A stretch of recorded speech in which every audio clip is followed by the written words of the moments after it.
that we'll be talking about today that's interesting, very crucial, affects our lives, but doesn't get as broad media coverage as it should be. It is the topic of child trafficking and human trafficking. This is a very major menace that is affecting our people, in children and also in adults. Human trafficking is a practice where people take up children or other human beings and send them to other parts of the world, ostensibly to offer them jobs, but then they are subjected to very heinous crimes in terms of behavior and all the anti-human rights efforts. The world, the United Nations has set up a day specific to pay attention to human trafficking. The minister will tell us more about that.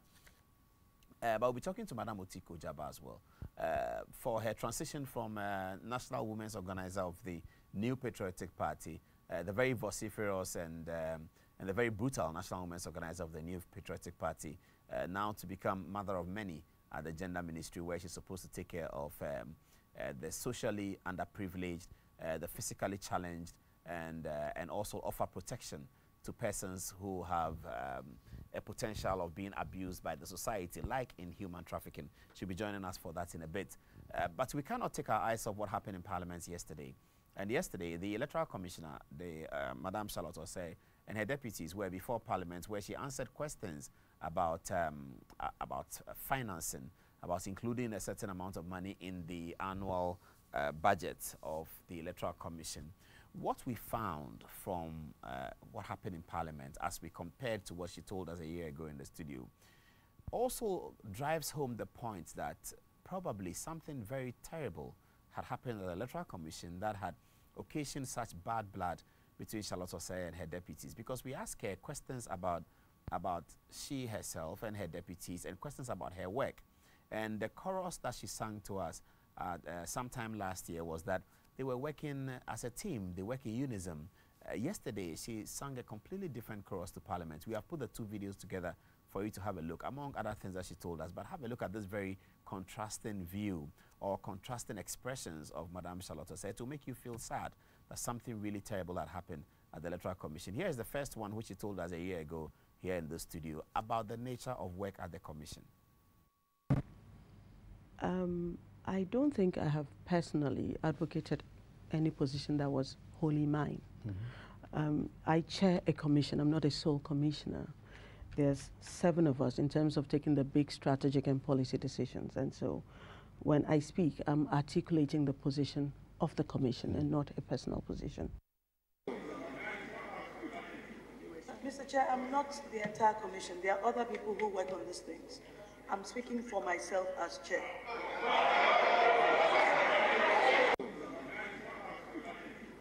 Mr. Chair, I'm not the entire commission. There are other people who work on these things. I'm speaking for myself as chair.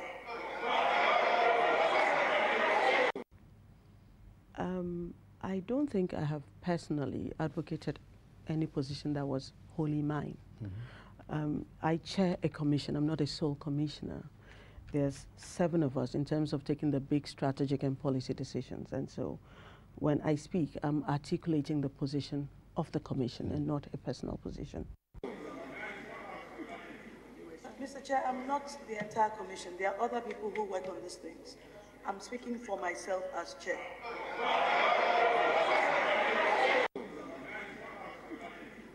Mr. Chair, I'm not the entire commission. There are other people who work on these things. I'm speaking for myself as chair.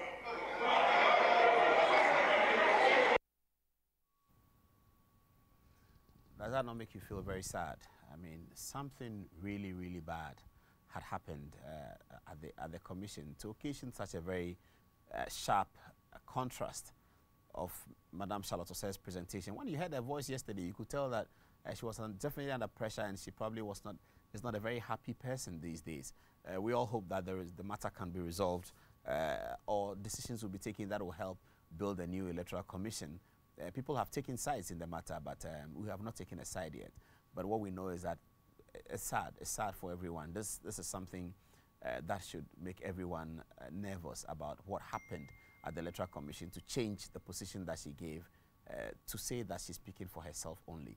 Well, she told us other matters last year, on the 11th of August, and we have put some together in the next 10 minutes or so. We'll show you some of the things that she said to us. Some of them have completely changed, but the sharpest one is what we showed you in contrast. What we'll be showing you now is just the interview that we had with her, not the contrast. But if you know the story, you will know that some things have also dramatically changed. Here's parts of what she told us in the 11th of August. After that, Gender Minister Otiko Jaba is in the studio with the conversation. Send your questions to us on Facebook, Good Evening Ghana Official, and we'll put them to her. This will be her first appearance on the show since she became a minister. And since, as you know, she's been in the news quite a bit since the beginning of the year. Tonight, though, she's talking about human trafficking and child trafficking. But here's Charlotte Osei before that. Yeah, validation did become a very troublesome word. They say you are opposed to it. I don't think I have personally advocated any position that was wholly mine. I chair a commission. I'm not a sole commissioner. There's 7 of us in terms of taking the big strategic and policy decisions. And so when I speak, I'm articulating the position of the commission and not a personal position. The view of the commission was that validation was not supported by the law. It's not supported by the law. It's not supported by law. There is no law that makes exhibition compulsory. There is no law that empowers the Electoral Commission to remove names of people from the register if they do not show up for an exhibition. If you take the current figures we have, if 40% of people came for this last exhibition, it means that 60% of the voters will be taken off the register under the presumption that they do not exist. We have not given them the opportunity to rebut that presumption. As you know, the rules of natural justice or the alteram partem, you need to give people a right to be heard. And so the commission felt we could not do that because it was not supported by law. Of course, the law could have been changed to support that, but there's a process. What law exists that does not support this validation process? The law that empowers the commission to take people's names off if they don't show up for an exhibition. Okay. Because that would mean that if you fell ill, you had malaria, you had emergency surgery, you had to travel, you had a family funeral outside the country, by the time you came back, we would have taken your name off the register under the presumption that you did not exist. We didn't have that power. The law could have been changed, yes, but there's a process for changing the law. The EC. This law you talk about, what kind of law is it? Is it a CI? No, as in to put that into the CI. Yes, the existing one is a CI. Yes. So changing it would be a CI as well. Yes. Okay. But you would have needed to insert that into the law to give the EC the power to do that. For you to do that is a process that all the parties should have agreed to. You should start with consensus at IPAC. And then from IPAC, it goes to the legal committee of IPAC where the parties are represented, civil society is represented, and then it goes to Parliament. We all engage with the subsidiary legislation committee, and then it is passed. So there's a process.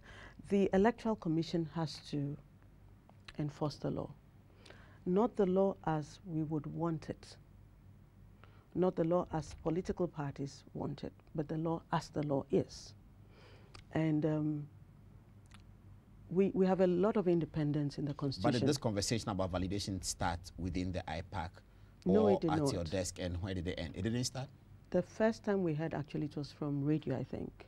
That some people were calling for it. Calling for it. We had had some engagement in Parliament. Personally, I talked to some members of Parliament who had articulated it, and I said, it may be a good idea, but we need to look at the law. And eventually, when it did end up in the Supreme Court, the Supreme Court upheld the position of the Electoral Commission that validation was a non-statutory remedy. You could not ask a public, an institution, to basically take actions which are not supported by law. And that as much as the Electoral Commission is independent, that independence is circumscribed by law. And so as a commission, we have a duty to follow the law as is, and not as we want it to be. This was in Abu Ramadan? Yes. The Supreme Court in Abu I Ramadan. think the third. Well, those who have, the advocates of validation, have pointed to Nigeria. Yeah. And they said this process occurred in Nigeria. Now, between 2011 and 2015, when the last elections happened, they had a 4-year period to really roll out massive changes. And one of the things they did, of course, was to clean up their register. The first thing they did, actually, was to have a strategic plan in place, re-engineer their processes, because your internal processes must support the reforms and the way you want to deploy the election. So they did a lot of internal work.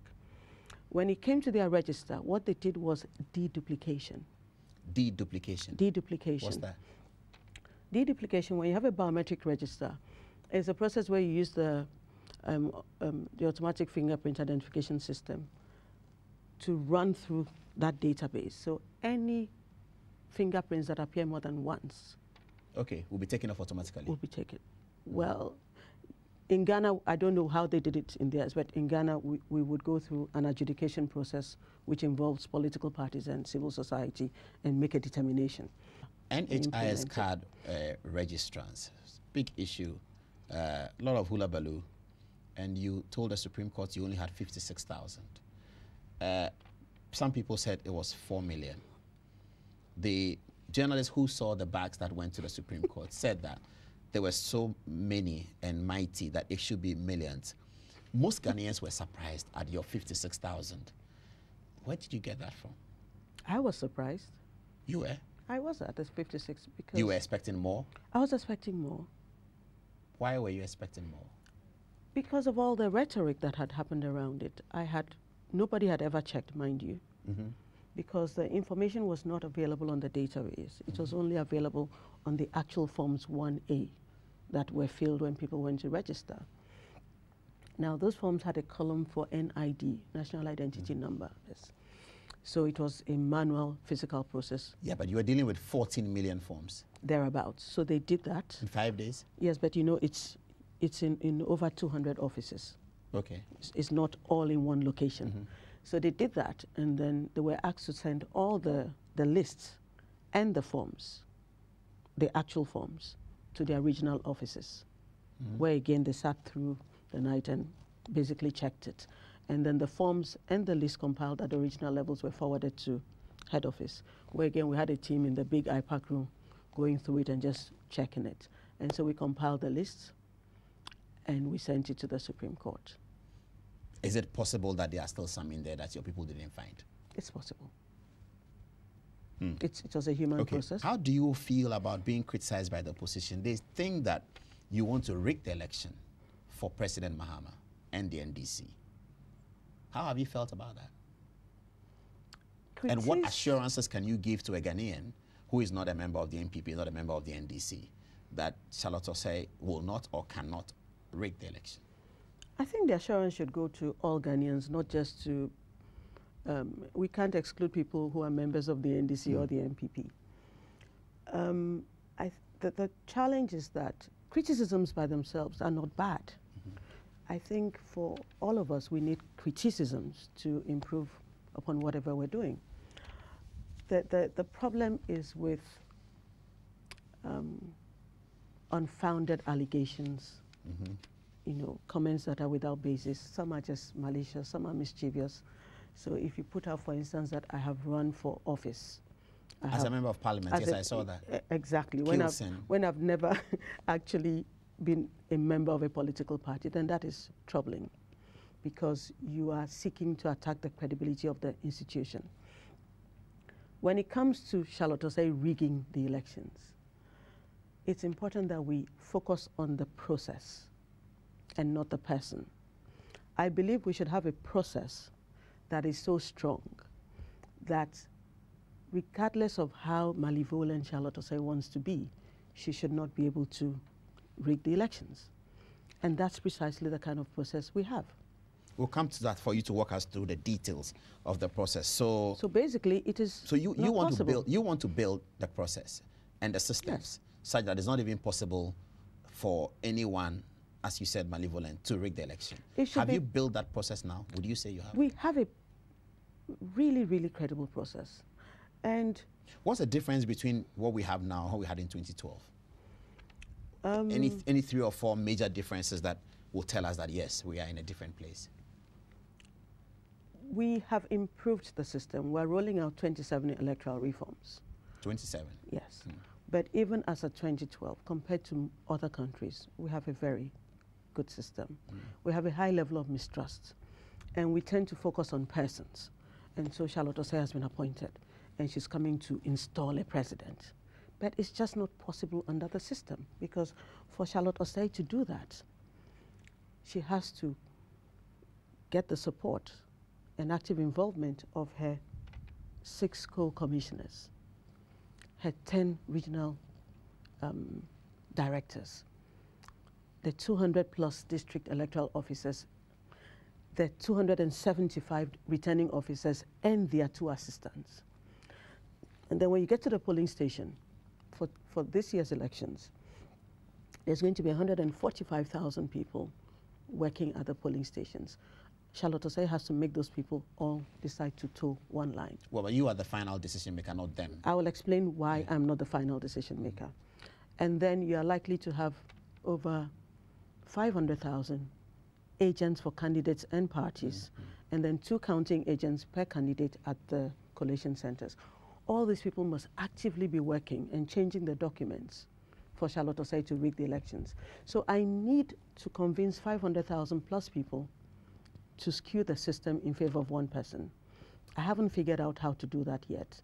And it's not even a part of my value system. Is your announcement that matters? No, it's not a part of my value system that I would do that. Yes, I get to announce the results of just the presidential election. But it's an onerous responsibility, and it's a great honor to do that, to get to declare who has won the presidency. But what you're actually doing is more of a chief servant role and not a chief organizer role. The process has happened. It's gone through 29,000 polling stations, 275 collation centers. It's been signed off by officials and agents at all those levels. It's come to the National Collation Center. The parties have seen the results, they've signed off. We have compared the results with results by independent entities like Codeo's parallel voter tabulation. And when you are very comfortable that the result expresses the will of the people, then you get to announce that. So you are actually the voice of the ballot box. Because the 2 things that the Electoral Commission is subject to are the law and the opinion of the people as expressed in the ballot box. And that's why when you read our Constitution, the ultimate power in our Constitution is the people of Ghana. But you feel the sense of the responsibility on you, don't you? I feel the sense of the responsibility on the Commission. You're young. You are. I'm not that young. Well, you're younger than electoral commissioners across Africa. When you meet them, are you not the youngest? Yes, I think I didn't ask their ages. I think you are. And you came from a background of what? You were a private legal practitioner. That's what you were. I've been a lot of things. I've been in banking. Oh, you've been in banking? I was in private practice. Then I went into banking. Then I lectured part-time for 5 years on the side, commercial law and contracts. And then I set up a private legal firm. I did a lot of commercial law.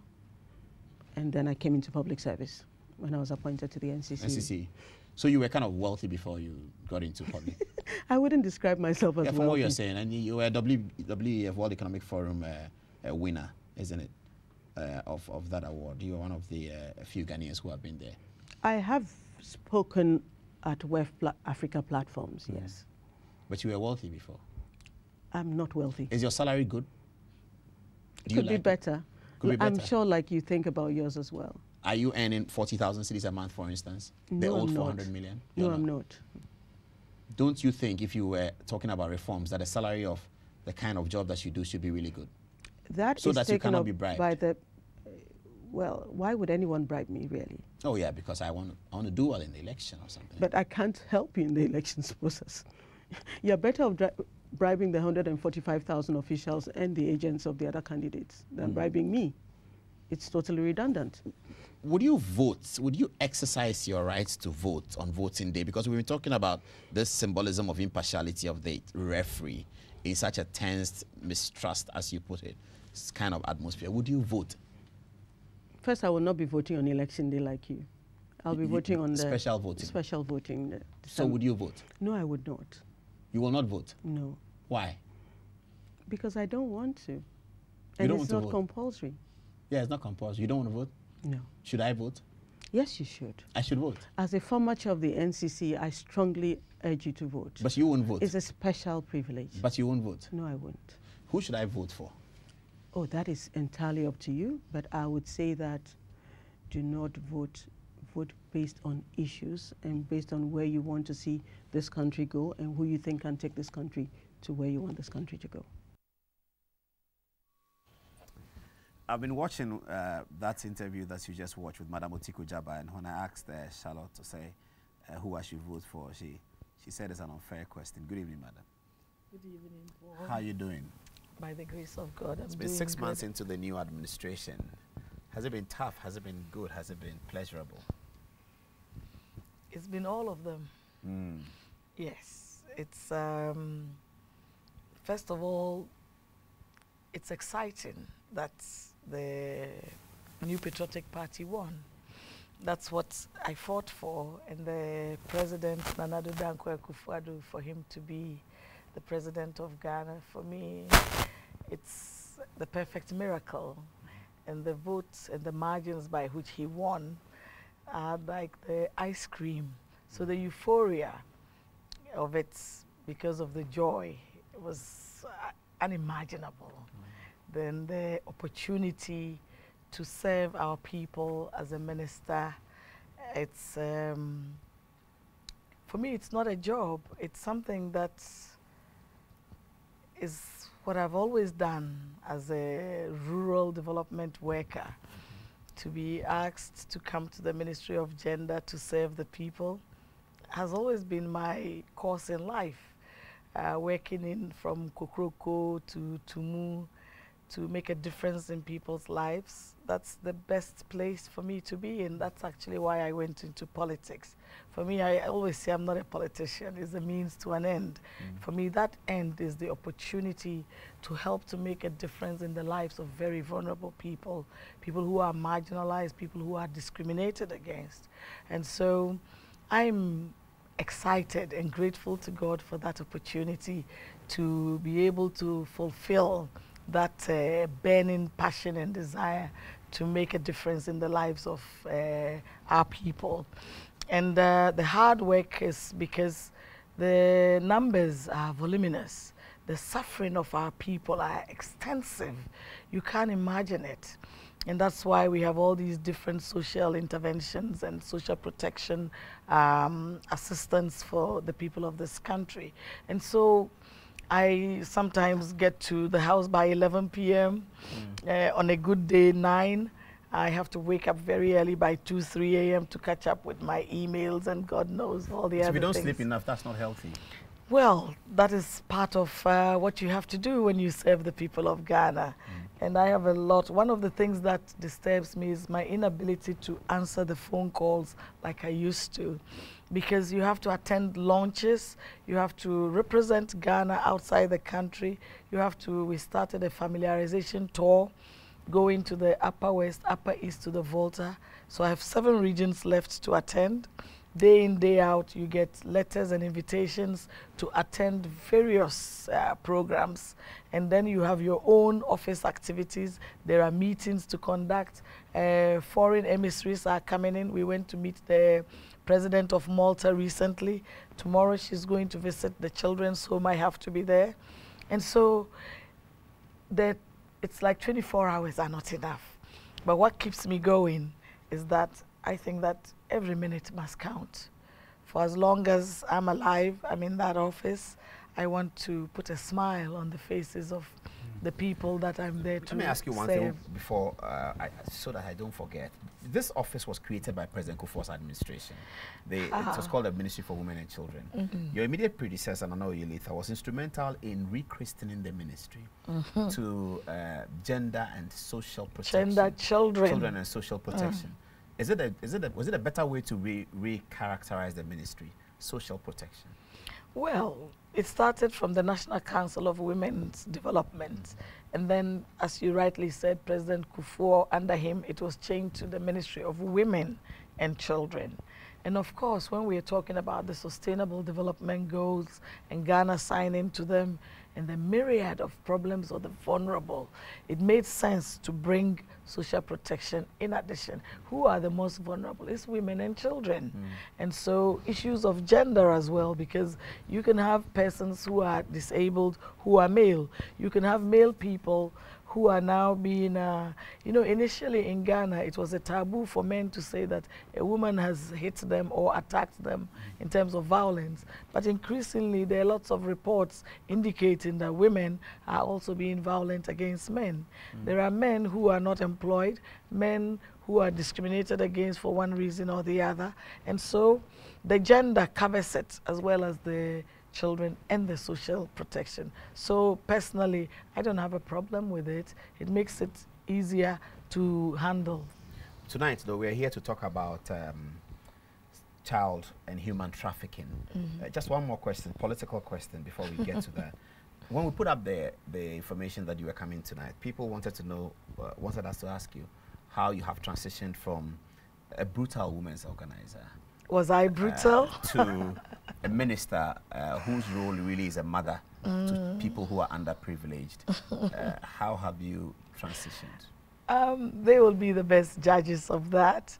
For me, my passion for working with very vulnerable and disadvantaged and marginalized people is a serious business for me personally. So it's I'm very comfortable in it because that's what I've done. I was working in 98 communities in the Upper West, Sisala, and then in Wa. And I thought that for how long would I be doing this, and I would never finish.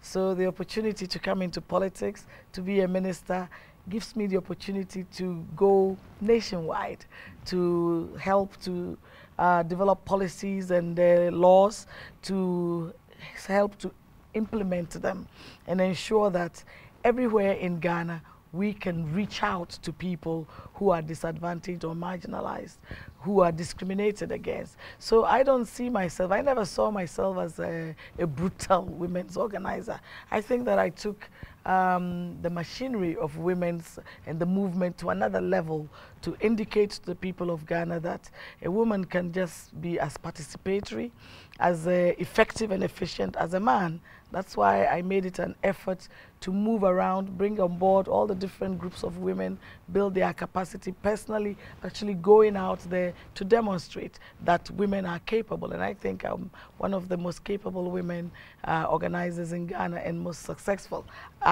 under my watch and that of the team. We had a president come to power. I don't see anything brutal about that.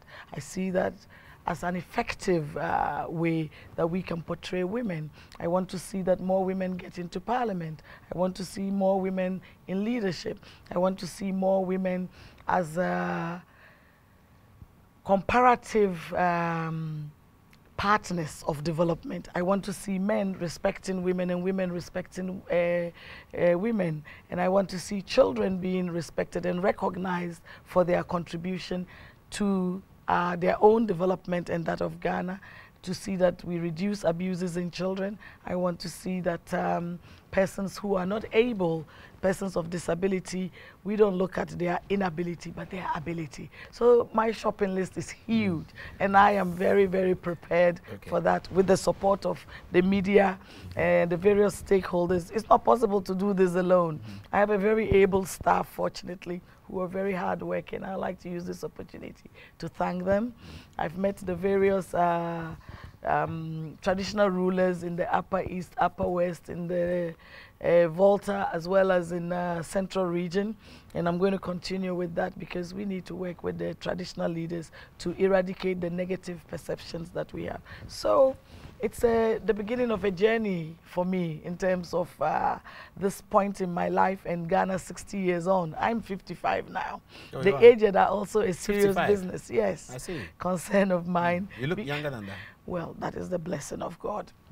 I want to see that we develop policies and have situations and spaces for the aged so that we leave nobody out, basically, and that we have an inclusive and productive society, that every Ghanaian feels that, hey, it's good to be a Ghanaian.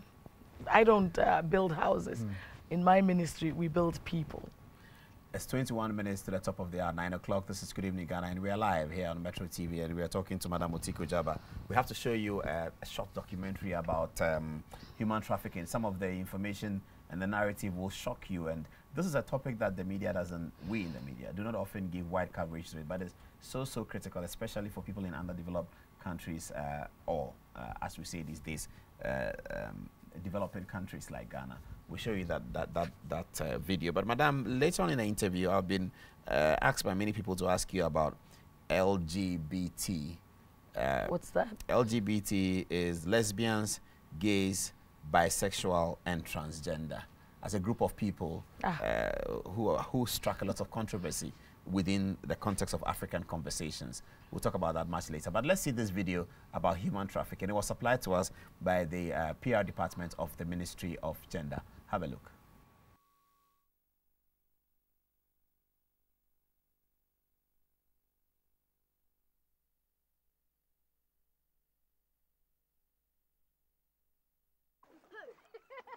It's mid-morning on the shores of Lake Volta in Ghana. These children have been at work for 5 long hours, casting and pulling fishing nets. All have been trafficked for forced labor and are exploited in fishing communities established along the shores and on islands of Lake Volta. They work under the supervision of their owner, locally known as a slave master. Rafael Clabo exploits 38 children in Accra town, a small fishing community on an island. For him and for many slave masters, there is one advantage in employing children. Children, when it's raining at all, you call them, they will follow you. Anything you tell them, they will do. That's why we employ young children, more than grown-up people. The children are bought by traffickers who offer money to the families. Prices range from $50 to $150. It's according to age. The grown-up, some are 1.5 a year, some are 1 million a year, and then some are 500 to 750,000 a year. Many children suffer from waterborne illnesses and stunted growth, and some drown releasing nets caught on the bottom of the lake. My own group, there's none, but my colleagues, there's a very small forest here. Some drowned there. And a village called Blackie Coffee here, also the same. And then one Fatima too, when they went to the fishing, they caught sufficient fish. When they were coming back, they want to cut firewood.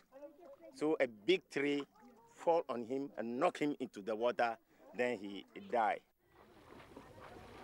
Working with the authorities, NGOs, employers, and traditional authorities, IOM's Ernest Taylor is leading an effort to free the slave children.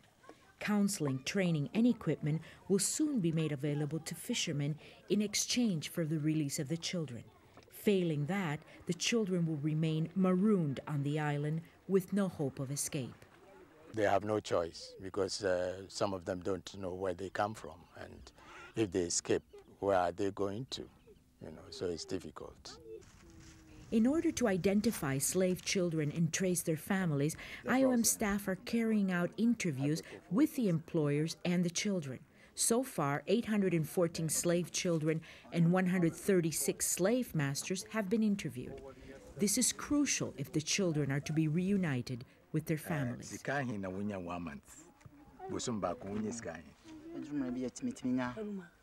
And what we are doing is that we're registering the slave masters and their children.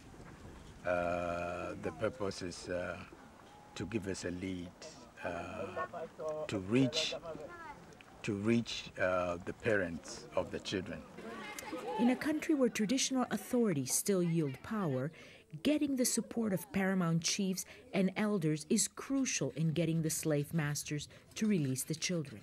Some paramount chiefs believe it is their duty as traditional rulers to campaign for the release of the children. Being a traditional ruler, I know where my land stretches up to. I know at least most of the people who live on the land. I know the group of people who used to traffic children. If there is a situation or an occasion that let us crusade against this child trafficking, a traditional ruler, you have to be part of it. it is the duty of the parent and the government to take proper steps to get the child back home. The Ghanaian authorities are committed to putting in place legislation that will outlaw child trafficking for forced labor. 14-year-old Amewuga has one hope for the future: to get an education. Okay, na me zuku ajoji na. Echo magba na government nyaga. Emanya. Okay, nya adoma wo uje masrofita. The IOM program aims to reunite the children with their parents, but it is equally important to make sure that the parents have sufficient financial resources to take care of their children and send them to school. Yeah, what we will do is that we'll engage them in microcredit projects, you know, to earn a living. Not just earn a living, but make sure that they will be in a position to take care of the children. The first family reunification, expected in the coming weeks, will allow the slave children to return to school or join vocational training programs, which will be set up by IOM and its partners. Just as these Ghanaian children are getting an education, the enslaved fishing children deserve a better future.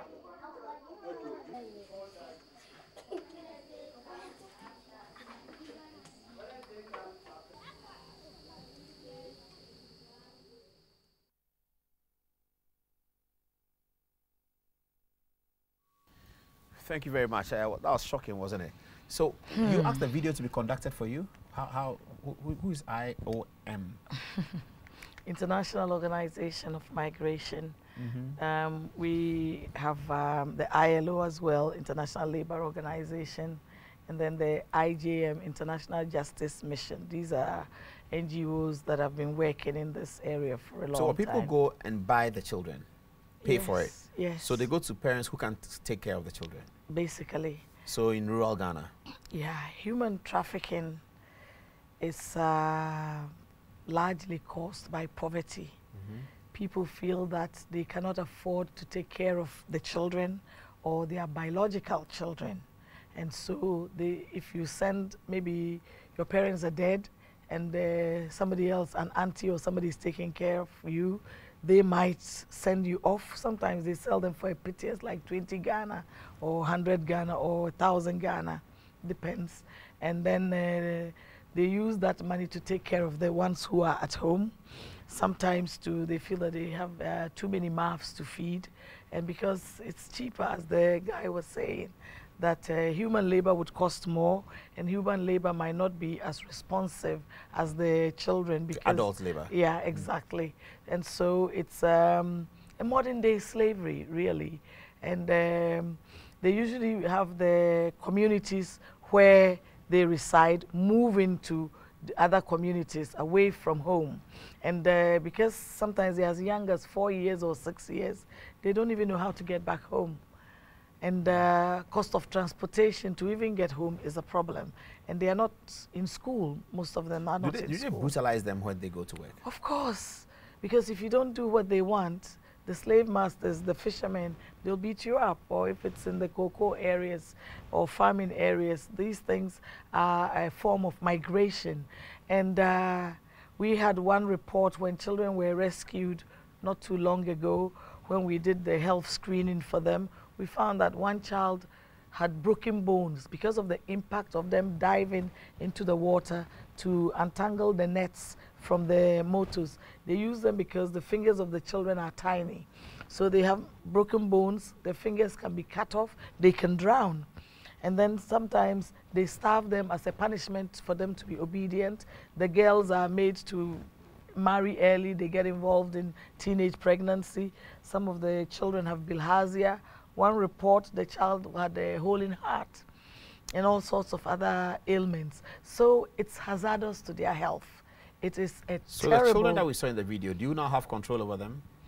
When they are rescued, we keep them in a shelter. Have you rescued those children we saw in the video? These particular children, I cannot tell whether they are the ones that were rescued or not. Different children are rescued, and we don't usually let people know when we are going for a rescue because it's a raid. If you inform them, then they will be prepared. And so for rescues, you don't inform the people. And the anti-human trafficking unit of the police, it's also part of these rescues, as well as the various NGOs I mentioned and the Ministry of Gender. We have a human trafficking secretariat, and we have other NGOs that have shelters as well for them to be kept. And we do the profiling, there is counseling, understanding what has happened to them, where they come from. And then we try to do reintegration, find who their parents are to start with and send them there. Human trafficking is a canker, it's a menace, it's a crisis, like Galam say. And we need to let people understand that it's dishonorable.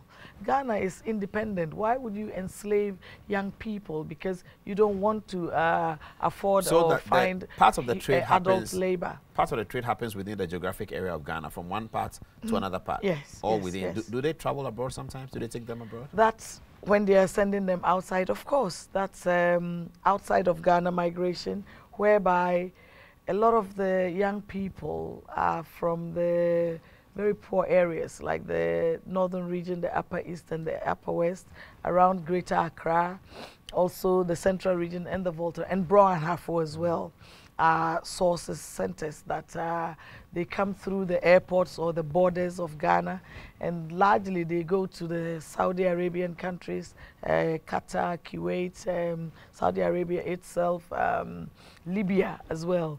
Some go to other countries beyond the European countries, but largely they move to the Arabian countries, and then they go there to look for greener pastures.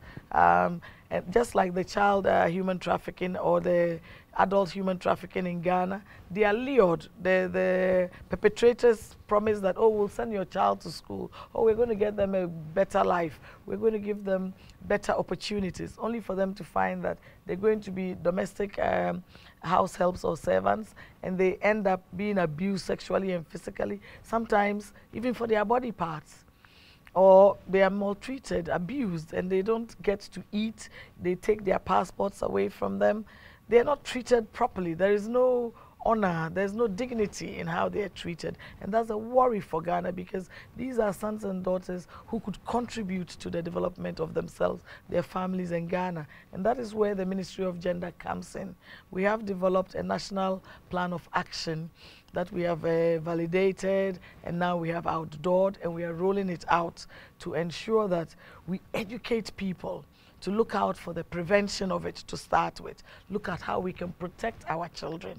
Look at how we can have the participation of all the various agencies, like the media, the NGOs, and what have you, the traditional rulers, the victims and the parents, and then look at how sorry, we can participate as well. So we call them the 4 Ps in terms of prevention, the protection, the participation of it, to ensure that everywhere we go in Ghana, the word is out there that it is against the law. It is a crime.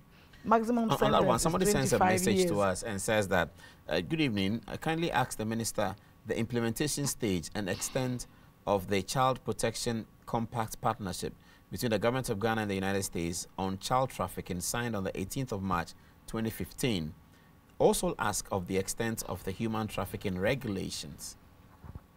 Do you have information on that? Yes. He said there was something signed in 2015. Yes. We have signed it with the U.S. Embassy to protect our children, and we've set up some committees. We've not finished with the committees, the child protection committees across the country, social protection, to ensure that at the community level we have a committee that looks out like a task force for the issues of children and how we can protect them. The implementation, there's a big gap between the signing of the compact and implementation, and that is where we are at now, that we have finished with all the necessary procedures, and we are going to start the implementation plan from after the 30th of July, we have the Blue Day celebrating that's the World Day of celebration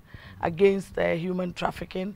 It's called the Blue Day. That's the color used for it. And we'll be celebrating it in Senyabreku at Castle Derba grounds from 3 o'clock. And we are inviting all members of the country who can come there and the people of Senyabreku, because Senyabreku is one of the centers, it's a source where people send their children away from there to various parts, especially for fishing exercises on the Volta Lake and what have you. And even around the central region itself, they give out their children. I did a documentary under Mrs. Asma where young children are given out for a pittance, like 5,000 or something, for them to go out there and get killed or abused and what have you. Your other question was? Well, the questioner said that the extent of the human trafficking regulation. Yes, that's the regulation I'm talking to you about. We have the Act since 2005, and we want to ensure that everybody understands that it is a crime. The maximum sentence is 25 years. Issues of prosecution are also a problem because people are stigmatized, and often enough, not enough, is the relatives, family members or friends who lure people away. And so when people are rescued, the family then comes around, oh, if it is uncle, and you go and report him and he's prosecuted, then we'll be shunned that we have done this to our uncle. But the person who has been victimized, what happens to her dignity and her life? I think that we have to work to concentrate on the victim instead of the perpetrator of these actions, because it is the victim who has been abused. We should be more interested in protecting the abuse than the person who has abused the victim. Do we have a benchmark, that a denominator by which we can measure the success of your work? Do we know that, so like what they used to say, health for all by the year 2000, you have a threshold that says that by 2018 you would have reduced human trafficking to only 2%, 5%? Do you have something like that? No, not yet. We are now going to look at all of that with our implementation plan, because the reporting has not been very good. The areas that these things happen, there's a lot of cover-up, so the statistics are not very good. And it is one of the things that we will be embarking on, because we want to ensure that by 2030, for me, that is a benchmark. 2030? Yes, because we have signed on to the Sustainable Development Goals to ensure that by 2030... 13 years from now. Yes, we leave nobody out in terms of poverty and hunger. And these are some of the reasons why people get into child and human trafficking, to ensure that we reduce these issues that disturb our people, and we're using social intervention activities like the LEAP. We're going to look at the high-risk areas where a lot of the children or the adults are being trafficked, to be able to go and do the investigation and provide or somebody's asking the question I was asking you. He says, I don't understand what I'm watching. Where is the slave master? He must be behind bars by now. The one in the film that we saw, where is he? I will not be able to tell where he is now. But what I know is that prosecutions also go on, and that's what I was telling you, it's difficult. Some of the children who have been rescued, the perpetrators, the Attorney General has a file for all of them, and they are working on it. I cannot give you the figures of how many people have been prosecuted to date, but the prosecutions are very slow, and that is where we are. Who is doing now. the prosecutions? Well, it's between the police. The police have to do the reporting and the recording and take it to the Attorney General's office, and then the state attorney would take on the case, depending on what are they prosecuting them for? It's a crime, I said, because of the crime of trafficking children or adults. So that is what they will be prosecuting them for. And you must have the evidence properly documented, and then they will be sent for prosecution. So there is a legal side to it, and so we work with the Attorney General's Department. We also work with the police, the anti-human section of the police, anti-human trafficking section of the police, to ensure that and as well as the NGOs, the media, stakeholders, traditional rulers, and what have you, to ensure that all of us together, it's a collective responsibility. So all of the people who are asking the questions, please come on board, and then we can all work together. If you know of issues like that, you come and then report the issues, and then we investigate. I was in the Upper East. That was such a sad story when I got a call that some man, it looked like he was trafficking a young little girl. She was about 4 years old. So I called my staff, and they went in with the police, and indeed that was the story. And so the child was rescued and in our care right now. So people can also call in and report some of these cases. And then the police are better trained. We've had trainings with them to ensure that they have the capacity to recognize human trafficking, as well as issues of migration and the issues of child labor. There is a difference. They are pretty close, but when you look at it and you understand the issues, you will know that there is a difference between the migration of children and the child labor vis-a-vis being trafficked. Finally, madam, when I ask you about LGBT, you didn't know what it was. Well, so it wasn't part of your consciousness. No. Should we assume, therefore, that gays and lesbians do not have the protection that they will get in America here in Ghana? Oh, this is a democratic dispensation. The Ministry of Gender is for everybody. Whatever issues that anybody has can come there. But as per now, our laws, we have in the Constitution, we don't accept homosexuality in Ghana. And so it's an issue that the whole country will have to decide on how we're going to proceed on that. So we don't accept lesbians, gays, bisexuals, and transgender? According to the Constitution, that is where we are now. But I don't know what the rest of the country will say. Do you have a personal position on the matter now that you become minister? You've been attending international fora. Do you have a personal position on the matter? Because you are the president's principal advisor in this area. My position is the position of Ghana. I'm the humble servant. When Ghanaians decide on where we want to go with the issue, then I will speak to it. But if we have to decide, you will be a principal voice in that regard. But of course. Do you get pressure internationally about Ghana's situation? No. You're sure about that? Yes. The Americans don't put pressure on you that Ghana's situation is backward, for instance? The issues that the Americans have been talking about is human trafficking. Yeah. That is where, for now, that is where their concern is with my ministry. If you have to advise the president to take a decision, given the global world, would you advise the president to maintain the status quo as it is, or would you advise the president to shift his position closer to Western countries where lesbians, gays, bisexuals, and transgender are recognized? I would say that we should have consultations and find out how the people of Ghana feel about the issue 60 years on, and then we will take it from there. I don't think that it will be fair for me to advise the president one way or the other. I'm only an individual. I'm the mouthpiece of the people. And so if we don't have those consultations and I say anything, it might even jeopardize the discussion. So I think that that is not a fair question. I think that we as a people 60 years on must have this discussion and decide whether we want to change the Constitution or not. And when we do that, I'll be in a better position to speak to it. People wonder whether you're going into Parliament. Parliament? Yes, to become a member of Parliament. I just finished a struggle to win an election as a women's organizer. It hasn't been easy. I've just come as a, what do you call it, the Minister for Gender, the mother of the vulnerable, and the issues of suffering are so huge. And so for now, I want to understand the ministry better, see how I can better avail myself to the issues, my staff in terms of their capacity. Across the country, we want to establish a single entry call center. We're going to call it the Hotline of Hope for people across the length and breadth of Ghana who have issues of child prostitution, child labor, who are suicidal. Somebody puts pepper in somebody's eyes, a girl gets assaulted, somebody's falling in a pit for Galamsey. You know, there are a myriad of issues.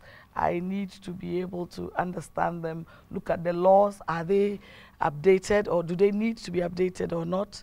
It's difficult building a person. There's another aspect of the social protection that has become prevalent in Ghana, but which we often don't talk about. It's about the protection of mistresses. That is to say, men who are married, who have a mistress, and then the wife finds out that the man has a mistress, and they brutally attack the mistress. What is your view on this matter? Oh, we have the laws now, the interstate succession law. Some people call it the spousal law. And there are a few issues that Parliament has not yet agreed on. So that as well is an ongoing debate. Violence against anybody is a crime in Ghana. Would you advise women to stay away from men who have husbands? That is another issue. It's a personal decision for anybody. If you want to stay... But that sort of, that breeds the kind of violence that your ministry eventually has to deal with. So would it be your personal advice that, hey girl, if he's married, don't stay away from him? Otherwise, you could have, especially in the rural communities. The thing about these things is that they are personal. I cannot decide for anybody.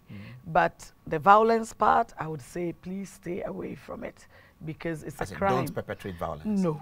No matter how right you are in the love relationship. No, violence is unacceptable. No matter how long another keeps your husband for. You don't have the right to go and abuse anybody physically. What should you do if you were a wife and somebody is keeping, another lady in the community, in the compound house, is keeping your husband from you? What do you report to Otiko? If there is DOFSO for all of those issues, you can go to the DOFSO. If you have those issues, you can go and report. You know, these are very sensitive matters, and you have to handle them delicately. There is no yes or no to it, but we have to be very, very cautious in how we handle each other. Whatever the circumstances are, we have to respect each other as well. So in some cases, you might have to go to the law. You need to advise yourself. But if you beat her up, Otiko is against you. As for the beating, it's out of the question. No beating of children. If you pour acid on her, oh goodness, why would you want to pour acid on anybody? She's chasing my husband. No. That is unacceptable. You need to resolve these issues with communication. It's not easy, it's painful, but you might end up killing the person and then you end up in jail. And that will be something that is destructive to your life. So for those issues, I would say that no violence, but let's find ways of how we can handle each other as a people.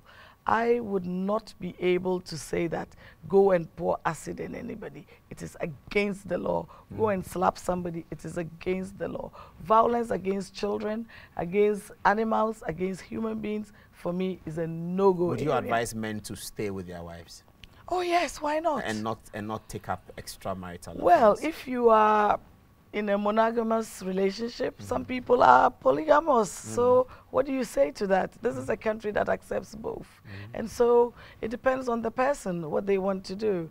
I am not the one who is going to decide those things for the people of Ghana. That is not my duty. My duty comes in when somebody's rights have been abused. That is where I come in, or the ministry. When I say I mean the Ministry of Gender, and where there is discrimination or inequality and what have you. That is where the Ministry of Gender comes in. And I would really want us as a people to begin to discuss these things. And we are going to organize a lot of debates at the grassroots. You know, I'm a rural development practitioner. So it's going to be a bottoms-up approach where we go down to the people and have discussions. I want to organize, we've discussed it, to organize even television talk shows about these very pertinent issues. Ghanaians tend to hold a lot in. We are very private, especially in talking about sexuality and what have you. There's so many taboos. You can't do this, you can't do that. it's time to talk about them. We have a program about the right of the child to be educated and to go to school. And so we'll be discussing it with parents. Why isn't your child in school? Why are you getting your child to go and get married before she's 18? We'll be talking about ending child marriage. It's been on the tables for too long. Ghana, 60 years on, cannot afford to leave anybody out, especially our children. We have to secure today for tomorrow. There is no future if we cannot protect today, and especially our children. So for the Ministry of Gender, Children and Social Protection, it is important to us that we build a more harmonious society, that the vulnerable are as respected and treated just as well as those who are the less vulnerable, just as those who are better off. The haves and the have-nots, we need to bridge the gap with school feeding, with the LEAP and other social interventions, the NHIS and what have you. Ghana, 60 years on, we cannot afford to exclude anybody. So social inclusion, productive inclusion, financial inclusion is where we are. The president keeps saying that we must build a Ghana beyond aid, we must think of trade, and we must think of hand-ups and not handouts. We are a blessed nation, we have everything. Now we have to accept it that Ghana is for all of us and that it is good to be a Ghanaian. I am proud to be a Ghanaian. I am happy and excited about where we are today. And I want everybody in Ghana to feel good about being Ghanaian so that you don't need to see greener pastures outside. You can go but you must come back. And then we develop and grow the economy together. And then you can feel that you've been a part of it, contributing to taking Ghana to the next level. A very final question. At the beginning of this year, some of your strong views and very strong actions provoked a national executive, emergency national executive committee meeting. Is everything okay at school feeding program? Oh, these are human institutions. There will always be challenges. We are working on the school feeding to ensure that, but what has school feeding got to do with human trafficking? No, I'm just asking that at the beginning of this year, there was this national executive that was provoked by Madam Otiko-Jabe's concerns about what should be done in school feeding in Northern region. And I'm asking whether since that meeting and everything, is everything okay? I don't know which part of okay, but what I know is that school feeding is under the Ministry of Gender, Children and Social Protection. We have a secretariat and we are working on it to ensure that by September when schools reopen, everything is in place. The caterers are on board, they have been trained, and all the different angles. Actually, we are developing a new school feeding. What level do you feed? Up to the basic. So up to class 6, class 1 to class 6? No, JHS. We feed so from class 1 to JSS children, 3? Yes, the basic schools. So you give them food in school? Not every school. It's in the very deprived communities, a hot meal that is nutritious and what have you. One. Per day? Per day, yes. Okay, what time do you give them that food? At lunchtime. Okay. Yeah.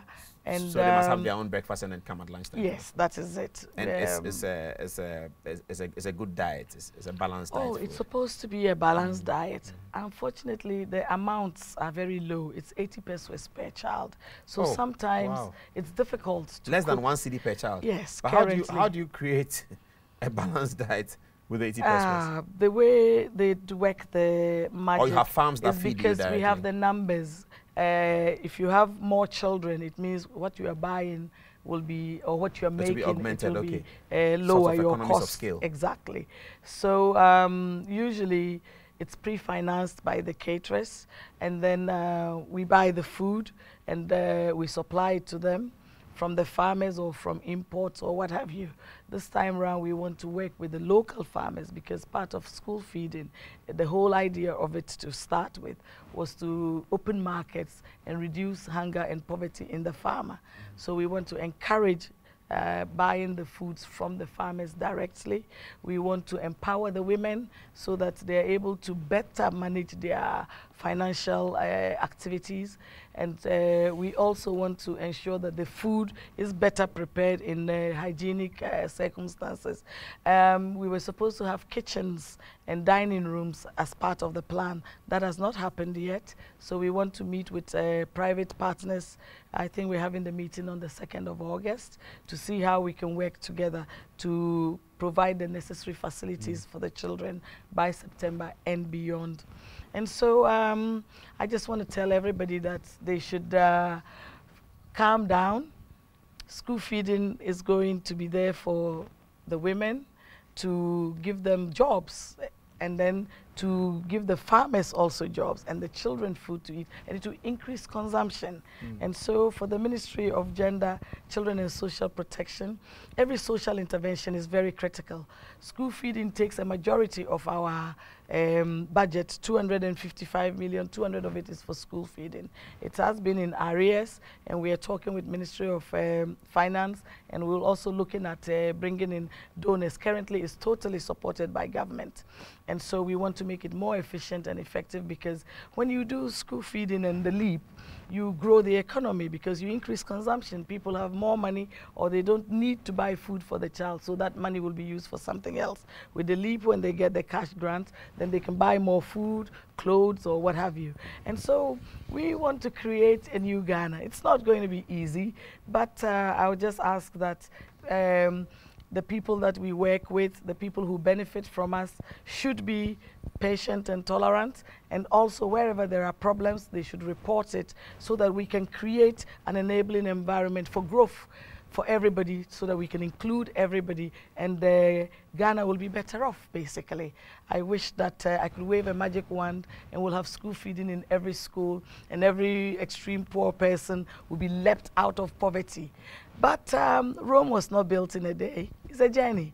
I will carry on from where my predecessors have left off, and then build on what has been done, because, you know, other ministers have been in this ministry, from Madame Asma to Hajia Alima, to Equia Danswa, and then Juliana, and then to Oyeluta, my immediate past predecessor, and now me.